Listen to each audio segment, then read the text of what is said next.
Hello, good morning students. मैं सिर्फ Ranjan Rai, faculty of microprocessor and microcontroller. आज मैं बहुत ही इम्पोर्टेंट टॉपिक डिस्कस करने जा रहा हूँ। State board of technical educations 2021 event micro processor and micro controller का क्वेश्चन पेपर।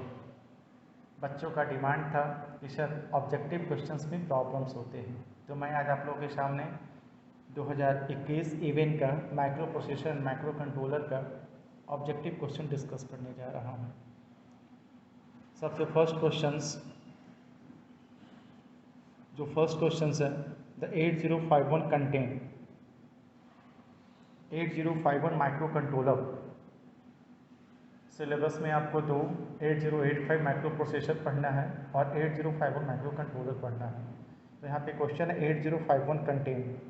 तो 8051 में नंबर ऑफ रजिस्टर जो होता है वो 8 होता है, R0 to R7, एंड जो आपका बैंक होता है वो आपका 4 होता है।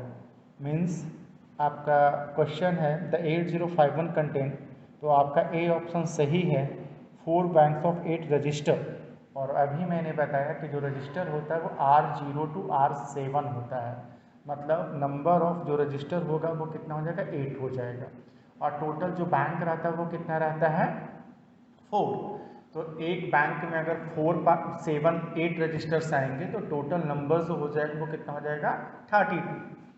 सेकेंड क्वेश्चन है the 8051 micro controller is of pin package, मतलब 8051 माइक्रो कंट्रोलर में टोटल नंबर ऑफ पिन कितने होते हैं। तो ये मैंने थ्योरी क्लासेस में भी आप लोग को मैंने बताया है कि 8051 माइक्रो कंट्रोलर में नंबर ऑफ पिन जो होता है वो टोटल नंबर ऑफ पिन 40 होता है, जिसमें 20 पिन लेफ्ट साइड में होता है, 20 पिन राइट साइड में होता है। मीन्स नंबर ऑफ पिन जो होंगे, नंबर ऑफ पिन्स जो होंगे माइक्रो कंट्रोलर में वो कितने हो जाएंगे, नंबर ऑफ पिन जो हो जाएंगे वो नंबर ऑफ पिन्स कितने हो जाएंगे, 40 हो जाएंगे। तो सेकंड क्वेश्चन यही आपका बोल रहा है कि जो 8051 माइक्रो कंट्रोलर हैं उसमें जो नंबर ऑफ पिन्स जो हैं वो आपके कितने हो जाएंगे, 40 हो जाएंगे। Second question. अब आइए थर्ड क्वेश्चन पे। थर्ड क्वेश्चन में पूछ रहा है एप्लीकेशंस ऑफ 8085 माइक्रो प्रोसेसर। तो मैंने बताया है कि 8085 माइक्रो प्रोसेसर का जो एप्लीकेशंस है वो आपको कैलकुलेटर में भी होता है, पॉकेट कैलकुलेटर में होता है, साइंटिफिक इंस्ट्रूमेंट में भी होता है और मेडिकल इक्विपमेंट में भी होता है। तो यहाँ पे जो ऑप्शंस हो जाएगा वो आपका क्या हो जाएगा, ऑल ऑफ द एबव हो जाएगा। Question number 4, in 8051 which interrupt has the higher priority. मैंने बताया था कि जो इंटरप्ट होता है उसमें जो इंटरप्ट काम करता है वो प्रायोरिटी के बेस पे काम करता है। तो यहाँ पे जो सबसे ज़्यादा जो प्रायोरिटी होगा वो I0 का होगा, और I0 कहने का मतलब यहाँ पे है एक्सटर्नल INTO। तो जो सबसे ज़्यादा जो हायर प्रायोरिटी हो जाएगा वो आपका हो जाएगा, ऑप्शन सी सही होगा, I0। नेक्स्ट क्वेश्चन आपका है द 8051 हैज़ ... 16 बिट काउंटर और टाइमर।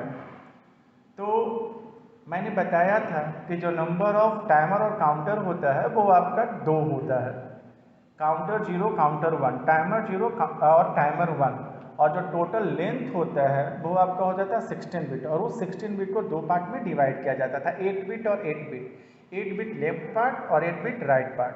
तो यहाँ पे 8051 जो होगा वो 2 16 बिट काउंटर और टाइमर को रखेगा। तो यहाँ पे जो ऑप्शन हो जाएगा वो आपका बी हो जाएगा। Next question question number 6, addressing mode use in the instructions move AB। अब यहाँ पे मूव AB कहने का मतलब कि data is store in the B register and when use the instructions move then the data is move to the register A। तो यहाँ पे आपका जो एड्रेसिंग मोड होगा वो रजिस्टर एड्रेसिंग मोड होगा, और इसका कहने का मतलब ये है कि जो डेटा B रजिस्टर में स्टोर होगा उसको मूव कहाँ पे कर देना, रजिस्टर A में। तो जो आपका ऑप्शंस हो जाएगा वो आपका सी सही होगा, रजिस्टर। जो आपका नेक्स्ट क्वेश्चन है, अगला जो क्वेश्चन आपका है नेक्स्ट क्वेश्चन जो है, which among the following will move the content the accumulator of register 5। यहाँ पे ये बोल रहा है कि एक्यूमुलेटर में आपका कोई कंटेंट है और उसको मूव कहाँ कर देना है, रजिस्टर 5 में। तो यहाँ पे जो यूज़ किया गया है, जो आपका यूज़ किया गया है A for the accumulator, R5 means register 5, और मूव आपका इंस्ट्रक्शंस है, तो आपका जो ऑप्शंस होगा वो बी हो जाएगा, move R5A means data is store in the accumulator A and move the data accumulator to register R5 means यहाँ पे जो ऑप्शंस हो जाएगा वो ऑप्शंस बी सही हो जाएगा। उसके बाद जो नेक्स्ट क्वेश्चन है, the 8051 dot dot dot parallel input output ports. तो 8051 में जो पैरेलल पोर्ट्स होता है वो आपका 4 हो जाता है, तो आपका जो यहाँ पे ऑप्शंस होगा वो आपका सी सही हो जाएगा। आगे हम बढ़ते हैं नेक्स्ट क्वेश्चन की तरफ।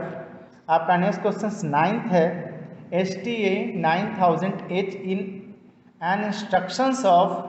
तो यहाँ पे जो आपका जो इंस्ट्रक्शंस होता है वो आपका 3 बाइट्स का हो जाता है। 3 बाइट्स कहने का मतलब 24 बिट्स का होता है, तो यहाँ पे जो ऑप्शंस हो जाएगा वो ऑप्शंस आपका सी हो जाएगा। नेक्स्ट क्वेश्चन है question number 10, which is the rest pin of the 8051 microcontroller.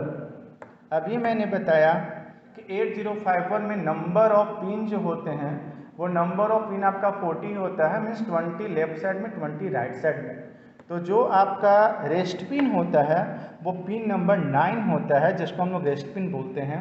तो यहाँ पे जो आपका आंसर हो जाएगा वो आपका डी ऑप्शन हो जाएगा। नेक्स्ट क्वेश्चन है question number 11, register that hold the memory address of the next instructions to be executed. तो ये मैंने कितनी बार बताया है कि जो आपका रजिस्टर का एक पार्ट है प्रोग्राम काउंटर, वो करता क्या है कि जो आपका नेक्स्ट इंस्ट्रक्शन है जो आप एग्जीक्यूट करोगे उसके एड्रेस को जो स्टोर करके रखता है उसको हम लोग क्या बोलते हैं, प्रोग्राम काउंटर। तो 11th का आपका बी ऑप्शन सही होगा। Next is the if we push data into stack of 8051 the stack pointer. Stack pointer भी मैंने पढ़ाया है आप लोग को कि स्टैक पॉइंटर जो आपका डेटा एग्जीक्यूट करेगा उस डेटा को हम लोग स्टोर जो करेंगे वो कहाँ पे स्टोर होगा, स्टैक पॉइंटर में। तो जब वो डेटा एग्जीक्यूट होगा और जब हम लोग पुश करेंगे तो वो क्या करेगा, इंक्रीमेंट करते जाएगा। तो ऑप्शन ए आपका सही हो जाएगा, means increase with every push. Next question आपका है question number 13। Question number 13, what to internal RAM memory of 8051 microcontroller. तो 8051 माइक्रो कंट्रोलर में जो रैम मेमोरी होता है वो आपका 128 बाइट का होता है। Next part is the question number 14, which instructions affect the program counter. तो जब हम लोग प्रोग्राम काउंटर की बात करेंगे तो यहाँ पे 2 चीज़ आएगा। सबसे पहले कॉल करेगा और कॉल करने के बाद क्या करेगा, जंप करेगा। जहाँ पे उसको जाना होगा वहाँ पे क्या करेगा, जंप करेगा। तो यहाँ पे ऑप्शन बी आपका सही होगा कि call and jump. Question number 15, 8051 micro controller is design by Intel in the year. जो 8051 माइक्रो कंट्रोलर है वो 1981 1981 में डेवलप किया गया था, और जो कंपनी का नाम है वो कंपनी का नाम है इंटेल। तो इसका जो आंसर होगा वो बी हो जाएगा। क्वेश्चन नंबर 16 जो है, is use to transfer data between microprocessor and input output processor. तो आपका जो होगा 4 ऑप्शन यहाँ पे गिवन है, तो यहाँ पे हो जाएगा 8255 accumulator.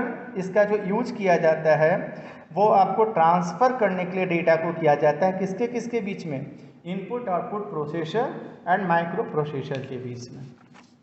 And next question number 17, dot dot dot signal control the flow of data. तो डेटा को फ्लो करने के लिए जो हम लोग यूज करते हैं वो RTS का यूज करते हैं, रिक्वेस्ट टू सेंड।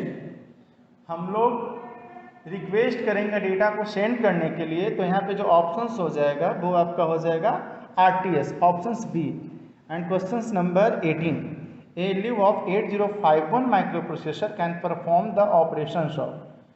तो 8051 ALU कहने का मतलब अर्थमेटिक लॉजिक यूनिट, तो अर्थमेटिक लॉजिक यूनिट में एडिशंस भी होगा, एंड गेट भी होगा, और गेट भी होगा। तो जब तीनों होगा तो आपका जो आंसर हो जाएगा वो डी ऑप्शन हो जाएगा, all of the above. Question number 19, question number 19, which of the following is an 8-बिट रजिस्टर। 8-बिट रजिस्टर, तो 8-बिट प्रोग्राम स्टेटस वर्ड भी 8 ही बिट का होता है, टाइमर कंट्रोल रजिस्टर भी 8 ही बिट का होता है, एक्यूमुलेटर भी 8 ही बिट का होता है। तो जब तीनों होगा और लास्ट में दिया ऑल ऑफ द अबव, तो ऑल ऑफ द अबव हो जाएगा।